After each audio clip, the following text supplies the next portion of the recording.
I hate guns, personally. I can't stand them. Yeah, but I have several.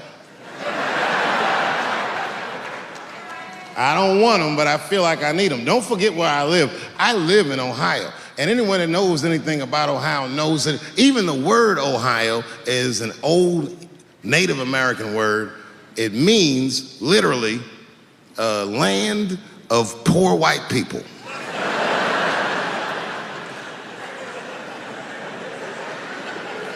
And I don't know what's going on down here, but in my experience, poor white people love, and I mean they fucking love, heroin. They can't seem to get enough of it. I didn't even know what I was looking at first. I was just driving like, why are all these white people so sleepy out here? These things.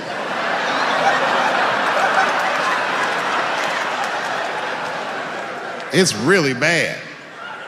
As a matter of fact, I was coming out of a nightclub the other night in Dayton, and I'd parked my car in the alley, and no one was out there. I didn't have no bodyguards or nothing. I was home. I figured everything was fine. And as soon as I opened my car door, all by myself, suddenly one of these heroin-addicted whites just pops out of a trash can. It scared the shit out of me. I screamed, "Ah!"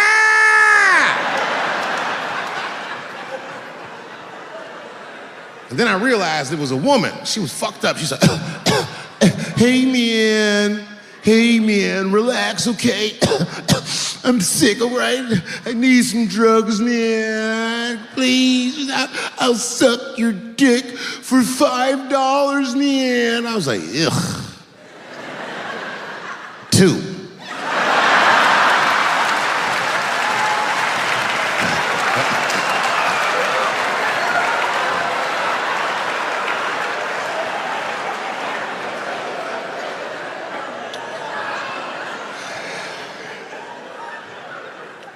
Obviously, I'm joking.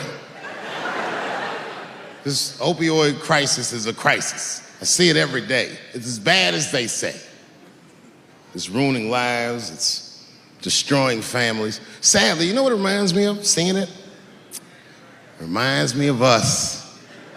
These white folks look exactly like us during the crack epidemic.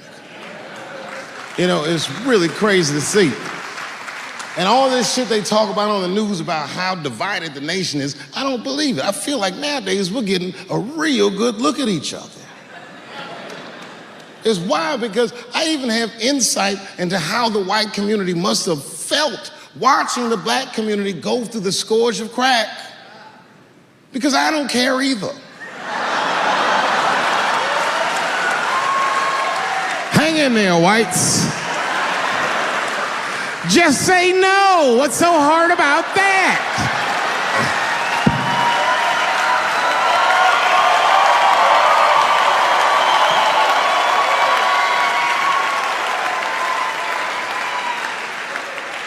Remember when y'all said that to us? But it's okay.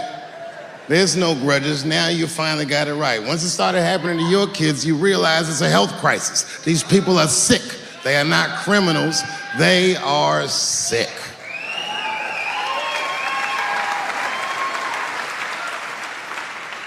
Be that as it may, I'm armed to the teeth. First gun I bought was a 12-gauge shotgun. I didn't want the gun. Remember though, I'd moved to a farm and I was sitting there on the porch and I see a white dude walking across my property, entitled, like he's supposed to be there. He had a rifle over his shoulder too. Ain't that a bitch? I said, what the fuck is this guy doing on my property? I was mad as shit, but I was unarmed. So I ended up just waving to this motherfucker like a bitch. I was just like,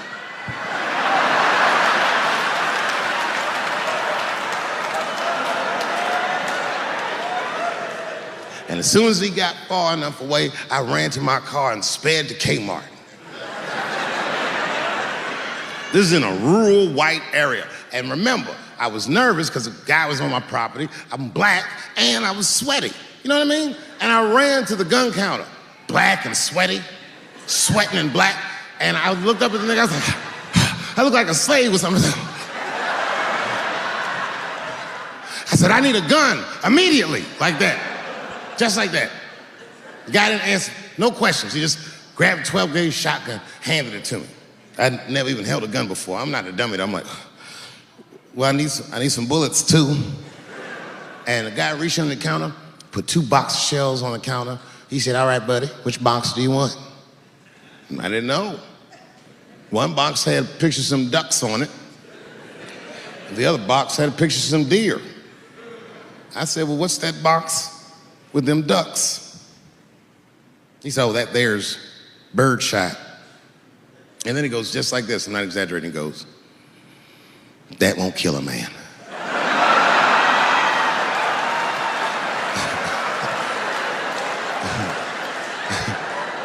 He said, it'll just pepper him up nicely. I said, what the fuck? Pepper? You know what it means to pepper a motherfucker up? It means that when the shell explodes, hot BBs will shoot out of the barrel of the gun, not killing a motherfucker, but penetrating their skin and shallow flesh. Boy, that's gotta hurt. Hot BBs? Ha ha! Remember when Dick Cheney shot a motherfucker in the face and he lived? That was birdshot. I said, well, what's that box with the deer on it? He goes, oh, that there's buckshot. That'll put a hole in the goddamn truck if you wanted to. So which box do you want? And he picked the one with the deer up and shook it.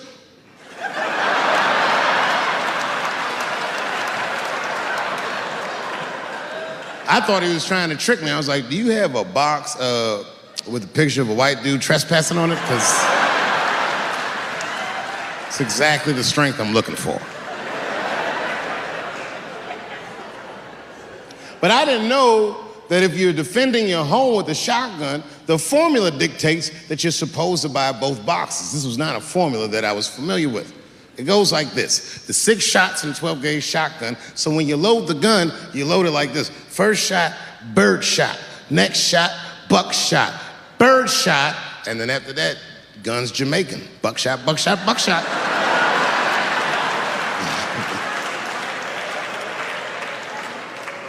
She got to picture it, okay? Like say I'm in bed and I'm sleeping, and suddenly my wife wakes me up. David, wake up. And I'm like, oh, look who's come around. And I pull my dick over the top of my pajamas.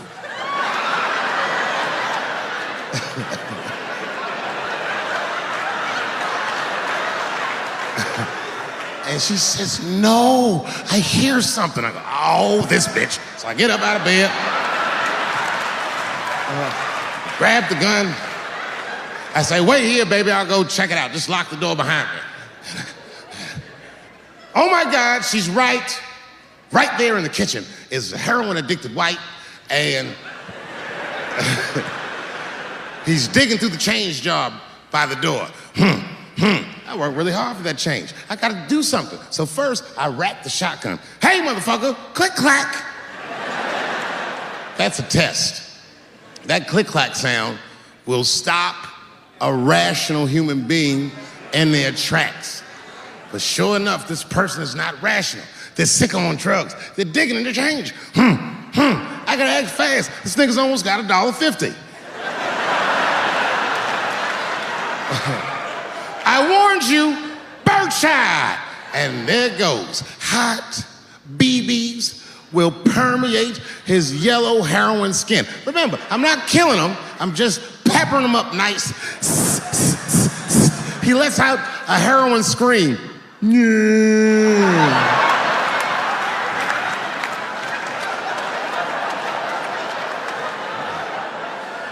And that should be the end of it. But, I miscalculated. While he's on the ground screaming, I noticed that his teeth are horribly miscolored. That's not heroin at all, is it? That's crystal meth. He pops right back up unscathed. Roar! Time for the heavy stuff. Clack, clack, buckshot! And then if you got a friend with him, I got one more bird shot left, and I repeat the cycle. After that, nigga, it's slugs for everybody. And I'll be in a kitchen full of dying heroin addicts saying stupid heroin last words. You shot me, bro. Oh, it hurts, man. It hurt. Their last words are always the dumbest words. Like, why is your dick out?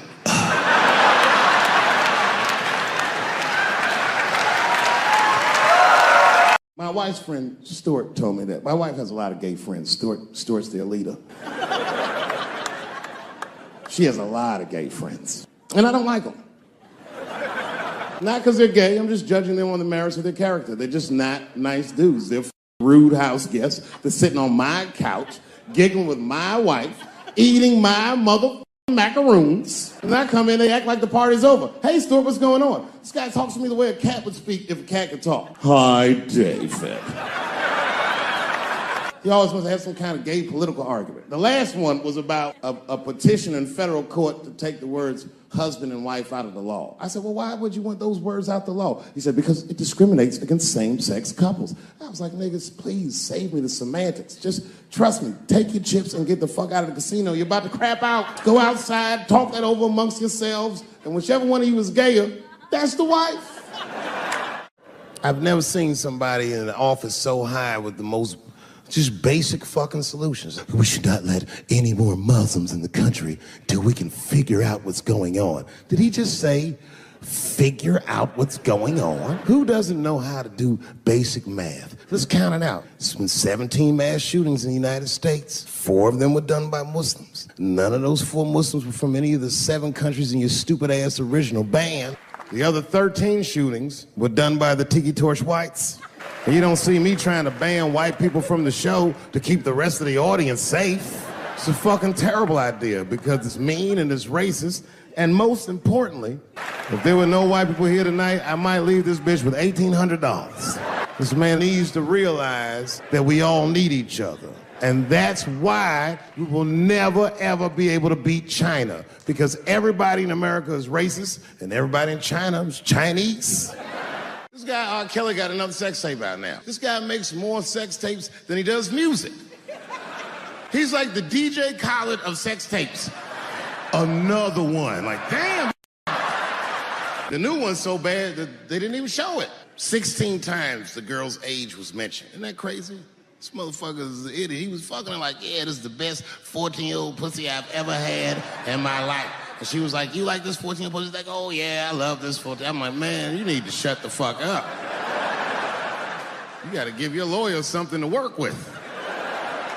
You're supposed to be on the tape like, this is the best 36-year-old pussy I've ever had in my life. And then your lawyer gonna be like, Your Honor, clearly my client thought that this woman was 36.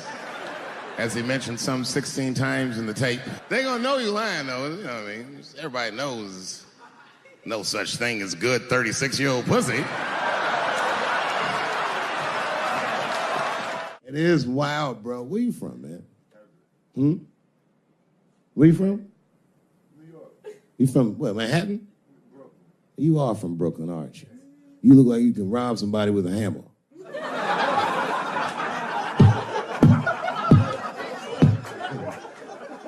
Brooklyn niggas rob you with shit they find around the house. I just got stabbed with a toothbrush.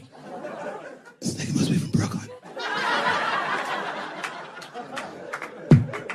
I'm fucking around. I think, okay, again, of all those letters, the T has the toughest road ahead. In fact, I think the T should stand for tough road ahead. They've got the longest mental gap to bridge. That's all I'm saying. Because, you know, whenever I see one of them T's on the street, I don't mind them, but I'll be like, man, I miss Bruce. I'm sorry, guys. I'm 42. I remember Bruce Jenner. Before the Kardashians, before all that, this motherfucker was a white American superhero. It was amazing. He was beating Africans at track and field. We'd never seen anything like it. He was on my cereal box growing up. You know how much of that cereal I ate? Nigga, I didn't know he was gonna do that. I knew before you guys knew. I heard things on the street in Hollywood. You know, you just be out, see people. Hey, what's up, Kanye? Why the long face? Nigga, you'll see. Got 2 mother-in-laws now. There was a big dance coming up in the middle school. I was 12 years old. I said, Dad, can I go to the dance? He said, of course you can go to the dance. I want you to get out and meet some more kids. I said, great. It costs $3 to get in. And my dad said, ooh, sorry, son, I don't have it. I was like, what the fuck? You don't have $3? Well, then how are we alive, Dad? Dad said, if you want to go to the dance bad enough, I'll tell you what, there's some money in the change jar, get the money from there. I was 12 years old, that's what I did. I showed up to the dance early. There's a long line of kids waiting behind me while I'm at the door trying to count out 300 pennies to get inside. I will never forget this shit as long as I fucking live. Oh, man, you know, if you've been poor, you know what that feels like. You ashamed all the time. Feels like it's your fault. And all them kids was laughing, ha, ha, ha, ha. Look how poor Dave Chappelle is. Like, when I think back at it, that's really the only time in my life that I ever thought to myself, I should kill everybody at school. No, this is what I mean. Okay, look, okay, you're an Asian dude. No, I say this with no disrespect, but we're all Americans, right? And we can agree that America has a huge body count all over the world, but nowhere more than Asia. Literally, if you look at history, recently, we have bombed the masculinity out of an entire continent. We dropped 2 atomic bombs on fucking Japan, and they've been drawing Hello Kitty and shit ever since. There's a lot of lady boys in the wake of our bombs, and I know these things because my wife is Asian. She's Filipino. All right, well, okay, so that explains it. Now you know why you see me at all those Filipino events. I'm not there picking up pussy, I'm dropping some off.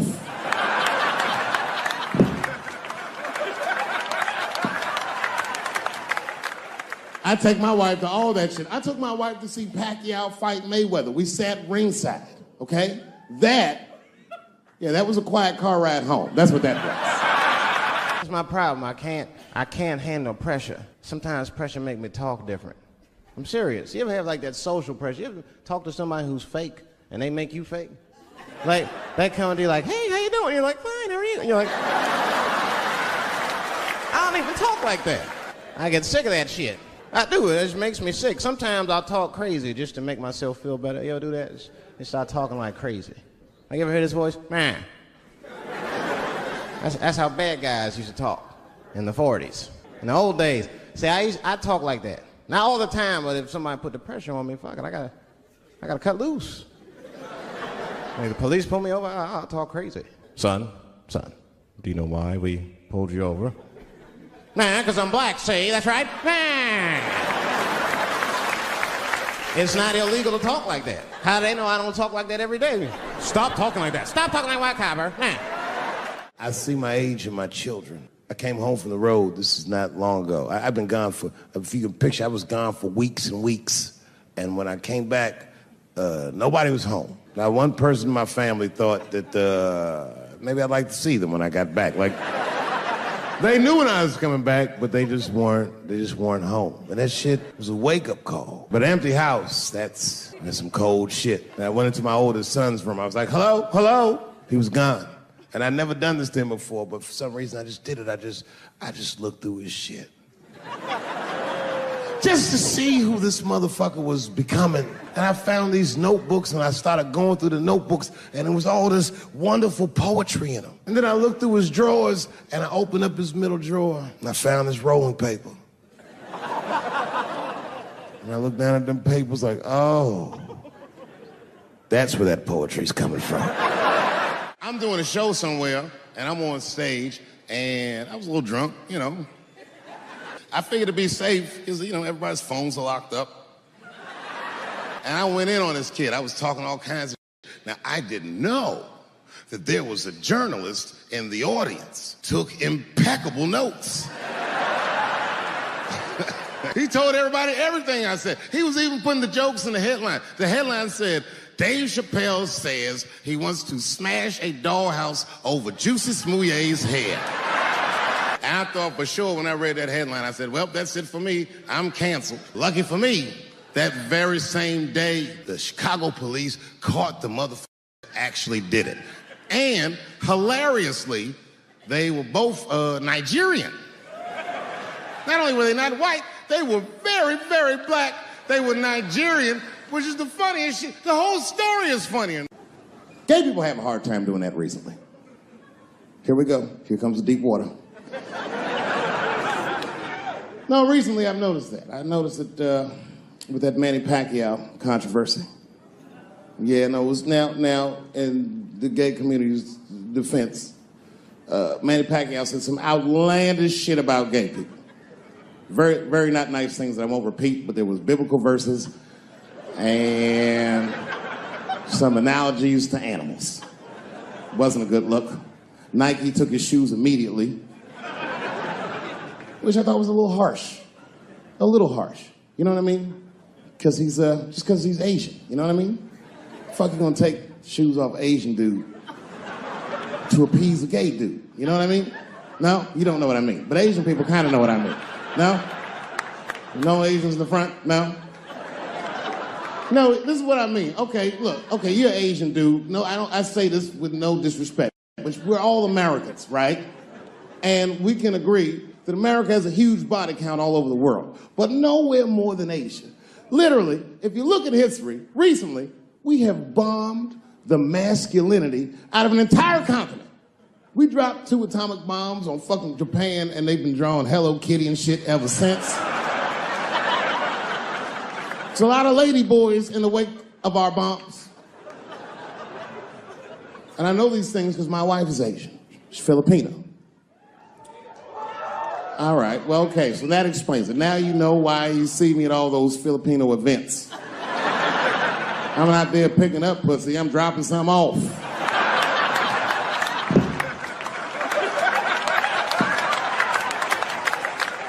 I take my wife to all that shit. I took my wife to see Pacquiao fight Mayweather. We sat ringside, okay? That was a quiet car ride home. That's what that was. But if you know what's popping in the Philippines, you know that they got a whole generation of kids in the Philippines growing up without their mothers. Yes, a lot of women in the Philippines go to the Arabian Peninsula, they come to the United back home, which is still one of the #1 staples in the Philippines economy, money that their expats send back to the Philippines. The men, on the other hand, are left rearing children, twiddling their thumbs, waiting on their wives' checks. These men have been fucking emasculated. And then suddenly, a boxer rises from amongst them and reinstates their manhood with his motherfucking fist. This is not the guy you're supposed to ask, what do you think of homosexuals? He's not your champ. Shit. That's why I don't have a sneaker deal, because if you say something that people don't like, they'll take your fucking shoes off. Road ahead. They've got the longest mental gap to bridge. That's all I'm saying. Because, you know, whenever I see one of them T's on the street, I don't mind them, but I'll be like, man, I miss Bruce. I'm sorry, guys. I'm 42. I remember Bruce Jenner. Before the Kardashians, before all that, this motherfucker was a white American superhero. It was amazing. He was beating Africans at track and field. We'd never seen anything like it. He was on my cereal box growing up. You know how much of that cereal I ate? Nigga, I didn't know he was gonna do that.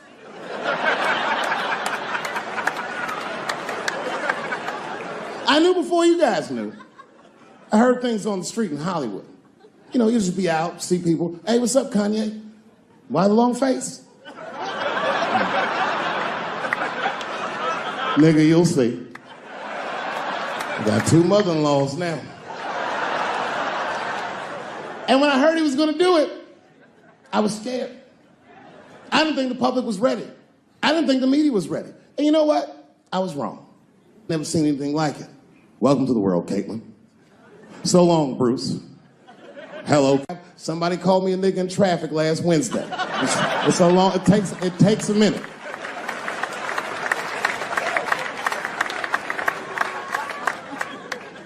My wife's friend, Stuart, told me that. My wife has a lot of gay friends. Stuart's their leader.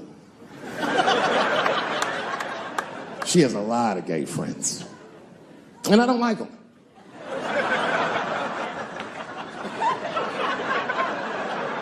Not because they're gay, I'm just judging them on the merits of their character. They're just not nice dudes. They're fucking rude house guests. They're sitting on my couch, giggling with my wife, eating my motherfucking macaroons. And I come in, they act like the party's over. Hey, Stuart, what's going on? This guy talks to me the way a cat would speak if a cat could talk. Hi, David.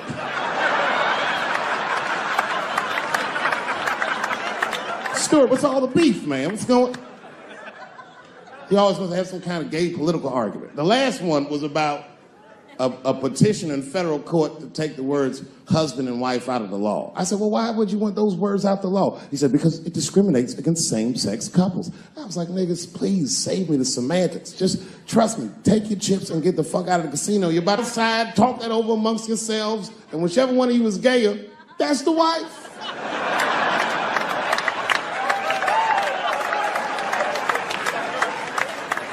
No, Stuart didn't like that. Stuart educates me about this movement, you know what I mean? I didn't even know shit about it. He told me it's called LBGTQ.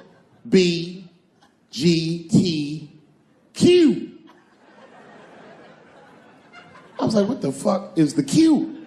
Does that even make sense, Q? Turns out Q is like the vowels. That shit is sometimes Y.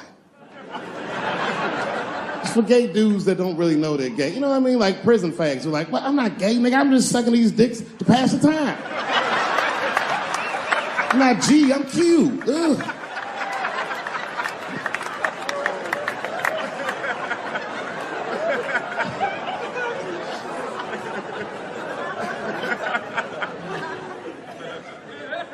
I think, okay, again, of all those letters, the T has the toughest road ahead. In fact, I think the T should stand for tough. If Martin Luther King had a sneaker deal, we'd still be on the back of the bus.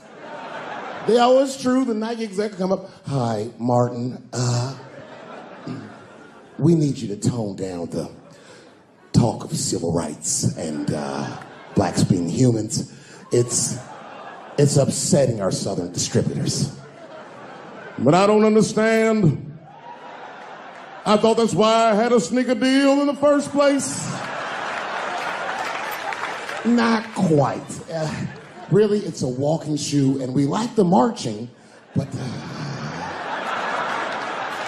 try to understand. Fuck that shit.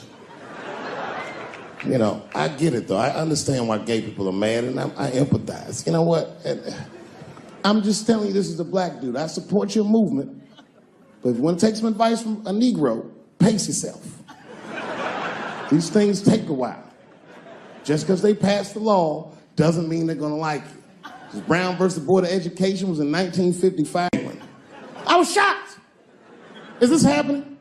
Wait a minute. Is this a time in American history when an American can make a decision for themselves, and even though other Americans don't understand it, they'll support it and let this person live a happy life? Is this what's happening? If it is, then good for America. That's Dave Chappelle, the American. Although Dave Chappelle, the black American, he was a little jealous. I was like, how the fuck are transgender people beating black people in the discrimination Olympics? If the police shot half as many transgenders as they did niggas last year, it'd be a fucking war in LA. I know black dudes in Brooklyn, hard street motherfuckers that wear high heels just to feel safe.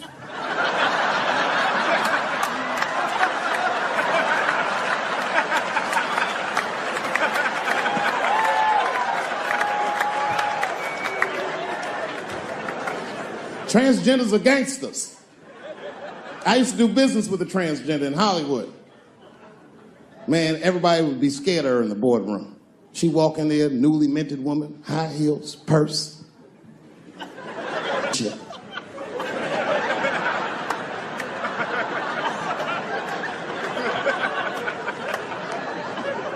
And then she walked to the head of the conference table, stare at us all, reach in her purse, and pull her old dick out and throw it on the table.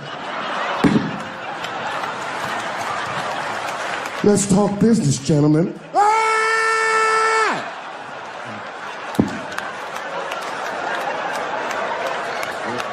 Shit is scary as fuck. If your best friend pitched that to you, you'd be horrified. Yo, nigga, let's go to the hospital and cut our dicks off and make pussies out of them shits. What? Can't we just get matching jackets or tattoos or something? Sure, that's what you want to do? There's only one way to find out, nigga. Wu-Tang, bow, bow. go to the club and trick niggas into fucking us, yeah. I know it's fucked up, but I tell you the truth. You know, everything's funny. Everything's funny till it happens to you. 3 months, a mere 3 months after that terrible attack that Chris Rock endured, I was on stage at the Hollywood Bowl, and a lunatic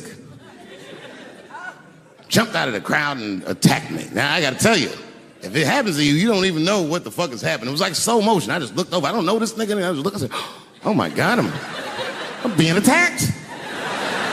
And this motherfucker was ragged. He jumped at me. He was like, ah! I'm old, but I'm fast. I caught this motherfucker's head with my hand and pulled his hoodie over his eyes. I can still feel his head in my hand. It was spongy. He had been growing dreadlocks. Not the beautiful dreads that Rastafarians grow. These were accidental LA homeless dreads. This shit had leaves and sticks and bottle caps and shit in it. Some kind of grease. I was like, ugh, like this. And then I fell down. And he knocked me all the way on the ground. And I was like, man, this is a bad situation. I'm like, I don't know if I'm gonna die or what's gonna happen. But in that moment of vulnerability, you know what occurred to me that had never occurred to me before in my life? In that moment, it occurred to me that bodyguards should not wear dress shoes to work. Travis! This nigga Travis came out slipping and sliding on some kind of beautiful loafer and fell flat on his back. Bop. I said, oh my God. Now both of us are down. I gotta handle this shit myself. So I popped that back, boom. And then the kid that knocked me down, he popped out, boom, and we looked at each other and realized, at the same time, I was bigger than him. And that motherfucker took off running. And I started to chase him, and I said, fuck him. And I picked the microphone up. I said, I'm gonna finish this show now. That's right.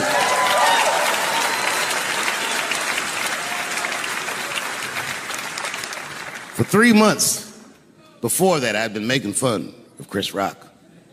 And people would ask me all the time.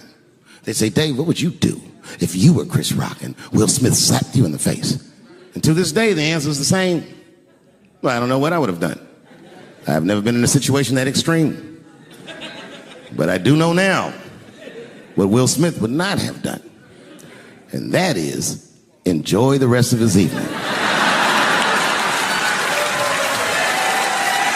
Man, listen. We gave that kid a good while. We was whooping his ass. Not we, I mean, I was on stage trying to think of a joke to tell, but they was beating this nigga up right behind me. Everybody could see it. Everybody could see it. And I'm sitting up there trying to think of what to say. And I'm tongue-tied. Me, of all people, can't think of anything to say. Look at my karma. Just that moment. Of all the people in the world, Chris Rock walks from backstage, walks up to me in front of 20,000 people, grabs the mic out of my hands and looks at the crowd and goes, was that Will Smith? Man, motherfuckers fell out of their chairs laughing. I was standing there looking stupid. I was fucking furious because I'm thinking in my mind, nigga, this is my attack. You got attacked 3 months ago. Now you have jokes. So I snatched the mic back from Chris and tried to get one off, but my shit did not go good at all. I didn't know what to say. I was just like, it was a trans man. And the crowd was like, boo. It's LA, we like trans people, boo. I know, I felt so bad. I felt so bad. But I know why I did it. You'd have to be there to understand, but man, when that guy tackled me, it was like it's like a movie or something. You gotta picture this. Picture a famous person you like. Every famous person you could imagine was at that show. It was like the biggest night that Hollywood had ever seen. And when that guy tackled me, he cleared the bleachers. I had to watch the tape afterwards to know this happened, but as soon as he tackled me, Jamie Foxx was the first motherfucker that jumped out of the crowd. He was wearing a white cowboy hat like he knew this shit was gonna happen to him. Never seen this nigga in a cowboy hat before. And Jamie started chasing that motherfucker around like any given Sunday. And that kid was fast as shit, was juking and shaking, and he broke Jamie's ankles, and he just kept running. And then Jon Stewart from The Daily Show ran from backstage and jumped at this motherfucker like Super Jew. He was like, ah! And the kid seen Jon coming, so he jumped back, and Jon went flying that way. And this kid was fast, and then he turned around. He sees the emergency exit. He starts running for the emergency exit. Just before he got to the door, motherfucking Puff Daddy from Bad Boy Records jumped in front of the door. That nigga was like,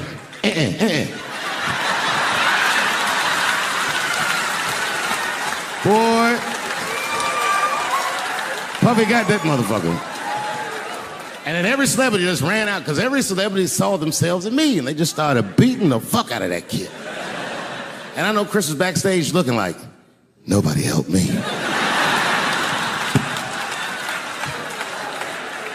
Everybody hates Chris.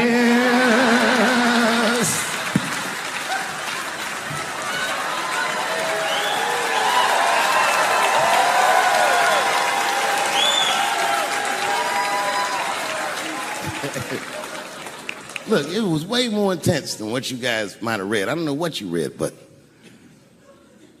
the kid, while we was beating on him, reached in his waistband, pulled out a .22 caliber pistol. That shit was mayhem. Everybody started screaming, oh my God, he's got a gun, he's got a gun. And then I got scared. I was in the back, but I was scared. Because I knew that everybody that was with me was armed. Yes, if they had shot and killed this kid on stage at the Hollywood Bowl, like I pay you to do, Travis.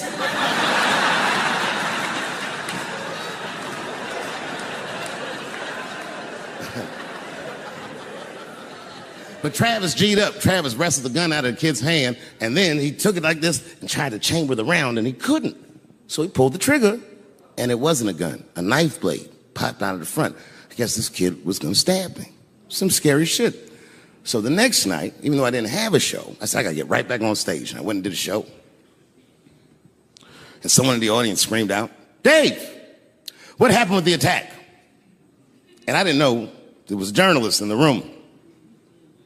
All I said was that this nigga had a knife that identified as a gun.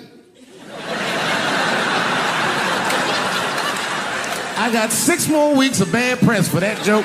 I didn't even do nothing to this nigga. That's not right. That was not right. And then the New York Post went to the jail and interviewed my attacker like he was some kind of hero. And I read that interview. It turns out the entire attack was my fault. Yes, I triggered him. I didn't mean to. I had done jokes about the homeless. It turns out this young man was homeless. And I mean, there's no way I could have known this. But I will say, for a homeless guy, this nigga had incredible seats.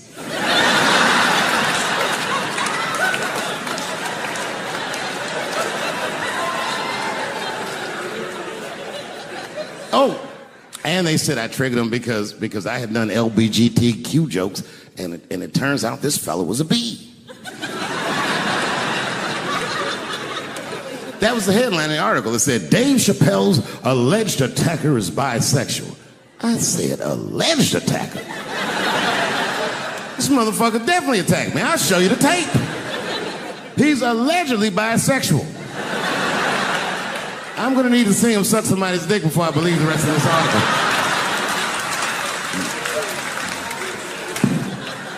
I read that shit in the paper. I was horrified. I was like, oh, bisexual? I could have been.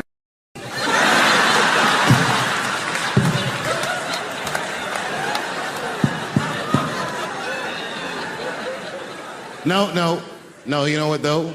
It's not funny because after all that madness ensued, I went to the hotel room.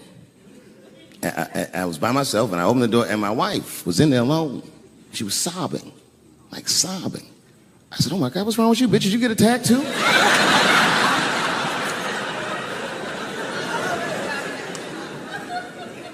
And she's crying. She said, oh my God, David. She said, if you had died tonight, me and the kids would have nothing.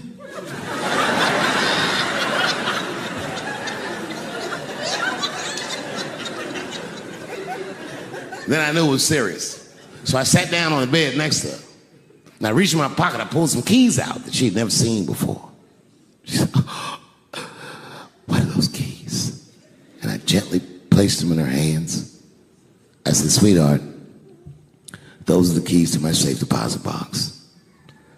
God forbid anything ever happen to me. But if it does, don't even worry about it.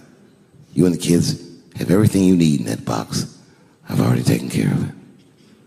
And she was looking at them keys, and I could see her mind realize what we were actually talking about. And then she just started crying harder. And to be honest with you, that made me cry a little bit too. And we hugged each other real tight.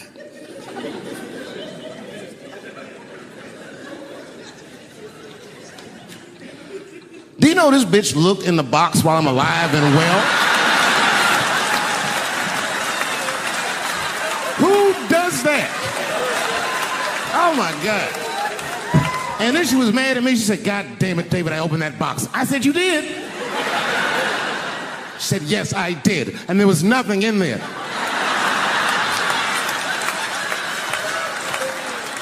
I said, nothing? Oh. She said, nothing except your stupid joke book. I said, whoosh. I said, well, sweetie, look.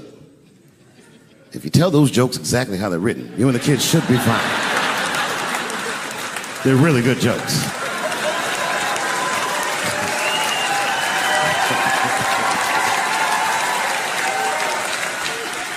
She's like, good jokes? What is this shit? Come join me in my watery grave. No, you gotta roll your throat. Join me in my watery grave.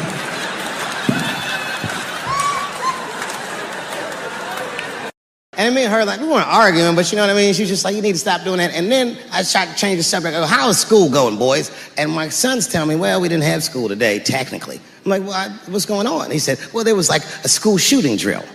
I never heard of this. You know what this is? They have drills that they make kids do where they practice what to do if somebody comes to shoot up their school. I'd never heard that before. I was like, what the fuck? Then I had to tell my sons the truth. I didn't want to tell them this shit. Son, listen to me. Fuck that drill. Somebody comes to your school and wants to shoot it up, I'm just gonna be honest with you. You probably gonna get shot, nigga. I'm just being real. You got a famous dad. I talk a lot of shit. They gonna be gunning for you, little buddy. Just stay low and run in a zigzag pattern and don't try to save anybody, son. Do you understand me?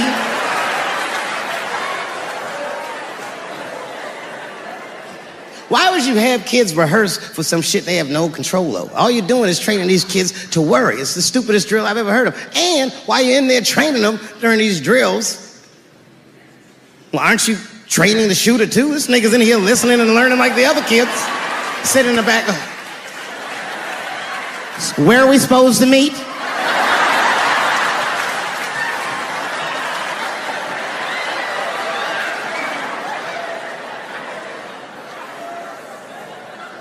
If you're a parent, this shit is terrifying. This shit is real scary. All the parents is looking at each other crazy. Because we know as parents that one of us is raising the shooter. Just don't know which one of us it is. All we know for sure is that if you're a white parent, the chances that it's you is exponentially higher than the rest of us. And shooting up school is a white kid's game. It's fucking crazy. You know, I hated school too. It never occurred to me. Kill everybody in school? It's fucking crazy. Just do what I did, nigga. Try some things. Have you skipped school, nigga? Skip school. Take a walk and meet some other kids. Fuck school, nigga. Try drugs. Have you tried drugs out, nigga? That might...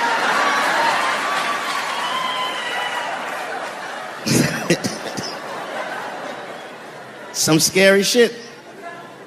I've given this a lot of thought. I don't see any peaceful way to disarm America's whites.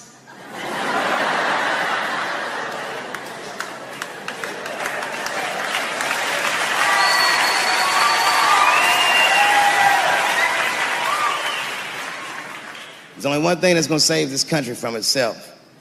Same thing that always saves this country from itself. And that is African Americans. Right.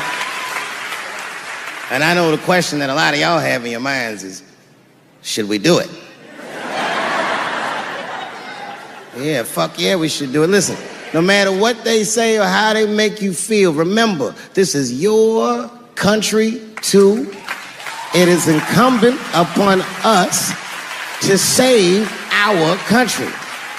And you know what we have to do. This is a fucking election year. We gotta be serious. Every able-bodied African American must register for a legal firearm.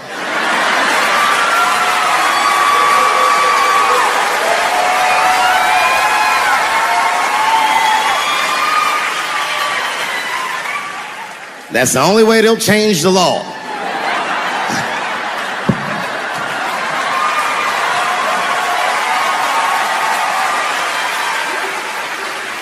I hate guns, personally. I can't stand them. Yeah, but I have several. I don't want them, but I feel like I need them. Don't forget where I live. I live in Ohio. And anyone that knows anything about Ohio knows that even the word Ohio is an old Native American word. It means, literally, land of poor white people.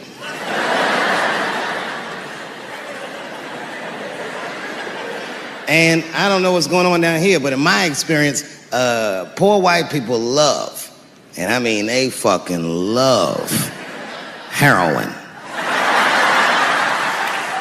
They can't seem to get enough of it. I didn't even know what I was looking at first. I was just driving like, why are all these white people so sleepy out here? These things.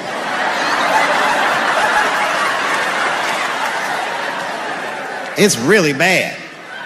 As a matter of fact, I was coming out of a nightclub the other night in Dayton, and I'd parked my car in the alley, and no one was out there. I didn't have no bodyguards or nothing. I was home. I figured everything was fine. And as soon as I opened my car door, all by myself, suddenly, one of these heroin-addicted whites just pops out of a trash can. It scared the shit out of me. I screamed, ah!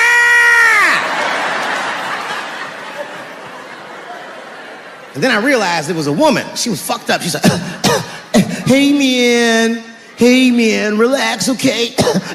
I'm sick, all right? I need some drugs, man. Please, I'll suck your dick for $5, man. I was like, ugh. $2.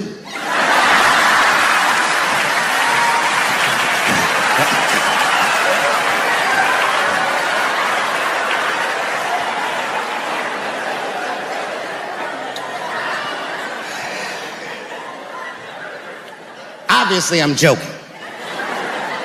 This opioid crisis is a crisis. I see it every day. It's as bad as they say. It's ruining lives. It's destroying families. Sadly, you know what it reminds me of, seeing it? It reminds me of us. These white folks look exactly like us during the crack epidemic.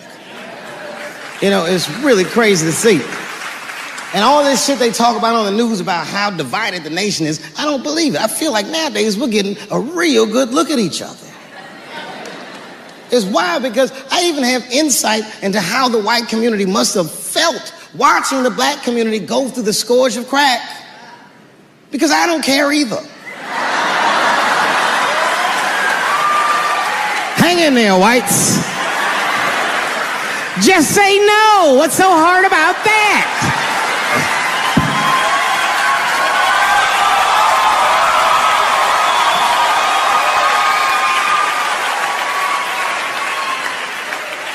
Remember when y'all said that to us? But it's okay.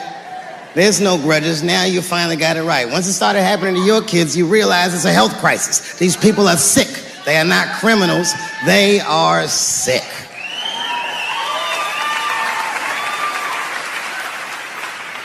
Be that as it may, I'm armed to the teeth.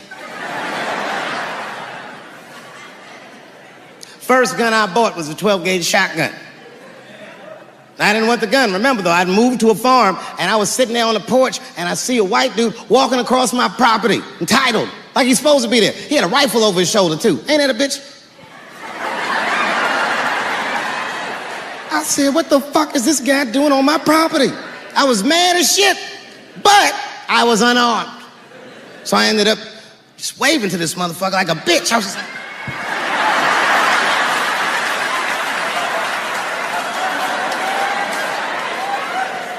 And as soon as he got far enough away, I ran to my car and sped to Kmart. This is in a rural white area. And remember, I was nervous because the guy was on my property. I'm black and I was sweaty. You know what I mean? And I ran to the gun counter, black and sweaty, sweating and black. And I looked up at the nigga, I was like, I look like a slave or something. I said, I need a gun immediately, like that, just like that. The guy didn't answer, no questions. He just grabbed a 12-gauge shotgun, handed it to me. I'd never even held a gun before. I'm not a dummy. I'm like, well, I need some bullets too. And the guy reached under the counter, put 2 box shells on the counter. He said, all right, buddy, which box do you want? And I didn't know. One box had a picture of some ducks on it. The other box had a picture of some deer. I said, well, what's that box with them ducks? He said, oh, that there's birdshot. And then he goes just like this, I'm not exaggerating, he goes, that won't kill a man.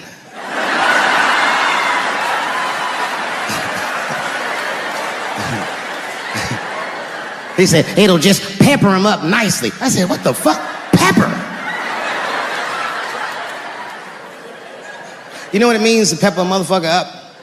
It means that when the shell explodes, hot BBs will shoot out of the barrel of the gun, not killing a motherfucker, but penetrating their skin and shallow flesh. Boy, that's gotta hurt. Hot BBs? Ha ha! Remember when Dick Cheney shot a motherfucker in the face and he lived? That was birdshot. I said, well, what's that box with the deer on it? He goes, oh, that there's buckshot. That'll put a hole in the goddamn truck if you wanted to. Dave Chappelle.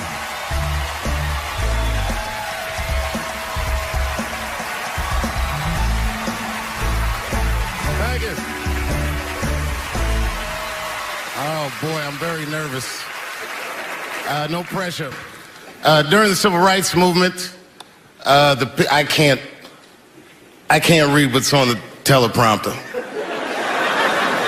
Some about black America and white America.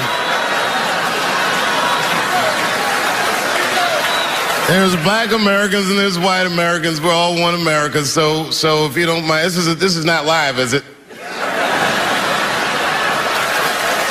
I imagine whatever I say, you could just edit it out. Let's try it a few ways. Lou, are you in the booth? I am. All right, good. You know what, Lou? Let's just play around with it and see if we can get it right and get this clip package on, and then let me go home. All right? You got it. All right. Ready? All right. Count me in. 5, 4, 3, 2, 1. Wu-Tang. I'm just with you, Lou. Let's do it again. We're gonna do it again. We'll get it right. Here we go, Dave. 5, 4, 3, 2. You know, when I was a comedian starting out in Washington, D.C., right here in this city, 1988, I'll never forget this. It was a comedy club owner that banned profanity from his comedy club. He said it offended his audience, and this was a cause of major concern for all the comedians in the circuit. And we all called a meeting, and we had the owners come, and it was the club owners, and it was the comedians. It was the classic labor dispute. The club owners laid out their case. There cannot be profanity in these clubs because that offends people. And there's a comedian who's still a good friend of mine to this day. He lives right here in Washington, D.C. He stood up and he said, he's black, I should tell you because it's important to the story. He says, I use profanity because I live a profane lifestyle. He says, I don't have an insect infestation in my house. I have roaches.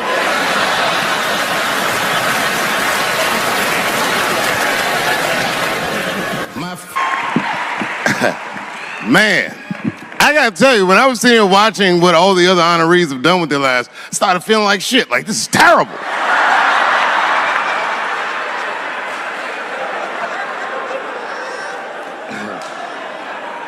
And then Bobo brought me up and started out good with that Ali picture, and then it just. Whew. But that coloring book that was in the picture, I know the Ali's are here. That coloring book, my mother has it, and Champ, he signed it. You know, the greatest. He signed Muhammad Ali, and his sparring partner was there that day, and his sparring partner signed it. Said the next heavyweight champion of the world, Larry Holmes. And he was. And 2-year-old Dave Chappelle colored all in that shit and just ruined the book.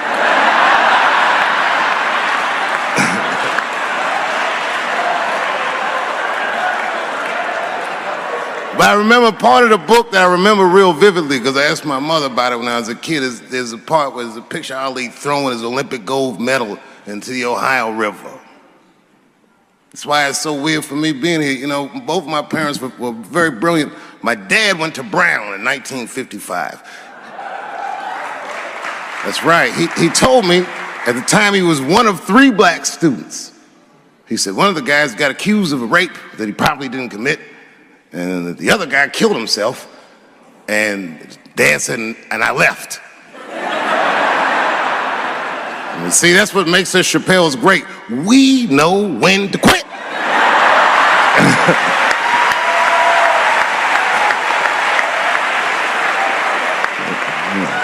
We all just live to fight another day.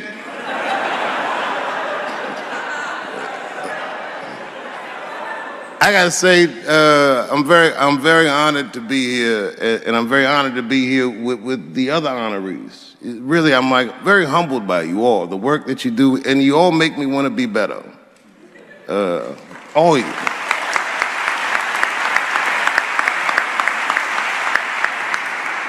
And you know, I was gonna stop doing stand-up for a while because 4 comedy specials in a year is like, that's a lot, you know. But you know, shout out to my colleagues in comedy. I just want to say that in a way, this for me belongs to my mother primarily, who was an African American studies professor, and a lot of the content that I say, she raised me well. I'm not an uninformed person. But also, you know, my colleagues in comedy, like comedians have been getting beat up pretty bad recently, and we're somehow nowadays expected to speak with the precision of attorneys or politicians. We are not. I always think of James Baldwin. You know, James Baldwin was one of my favorite writers because he managed to tell white people what they feel like to be around.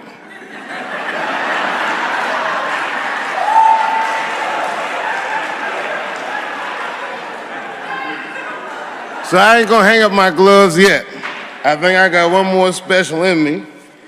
So to quote Baldwin, God gave Noah the rainbow sign. There's no more water, it's the fire next time. Thank you very much. Boy, this comes as a complete surprise.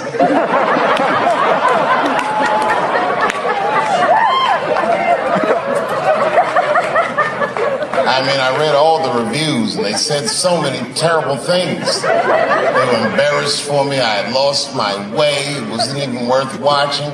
I hope all you critics learn from this. This is a teachable moment. Shut the fuck up forever.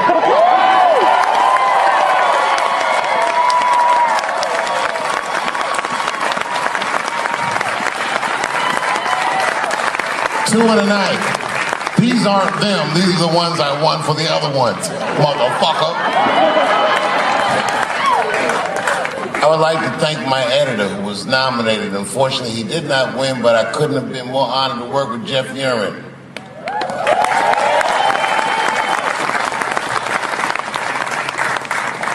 Stan Lathan has been directing television since 1968. Any show that I watched when I was growing up, he directed it. From Sesame Street to Sanford and Son to Good Times to Everything Black. And finally, you motherfuckers finally gave him an Emmy tonight. He deserves so much more, but I'm glad you came around.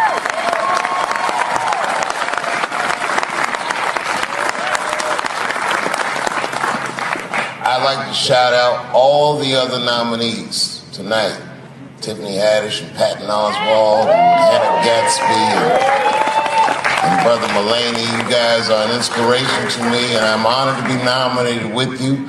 I'm sorry that you didn't win tonight, but who gives a fuck anyway? It's a special night because comedy gets to be itself. It's all we've ever wanted. I hope the war is over. We good? And as always, I love to thank my wife, Elaine.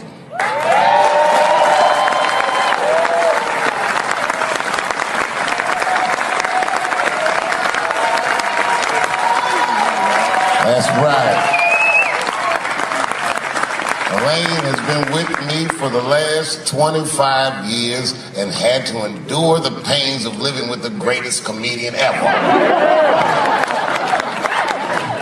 See you on Monday. Thank you very much. Good night. Thank you. Thank you. I like not knowing what's going to happen. I like making memories. Sometimes I do all this crazy shit around my colleagues just so that they can tell their friends I did it. But rather than talk about myself, just briefly, I want to just talk about my genre. Stand-up comedy is an incredibly American genre. I don't think any other country could produce this many comedians. And unbeknownst to many people in this audience, I don't think there's opinion that it exists in this country that is not represented in a comedy club by somebody. Each and every one of you has a champion in the room. We watch you guys fight, but when we're together, we talk it out. I know comics that are very racist, and I watch them on stage, and everyone's laughing, and I'm like, that motherfucker means that shit.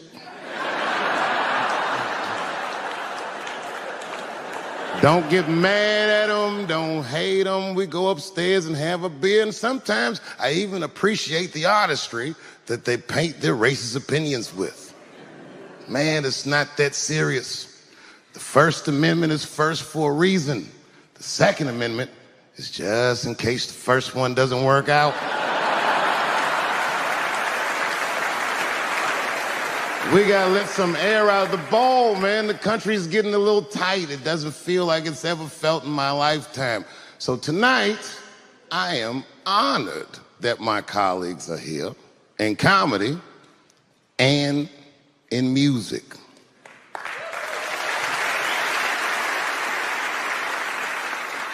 And I want everyone in America right now to look at me. Look at me smoking indoors.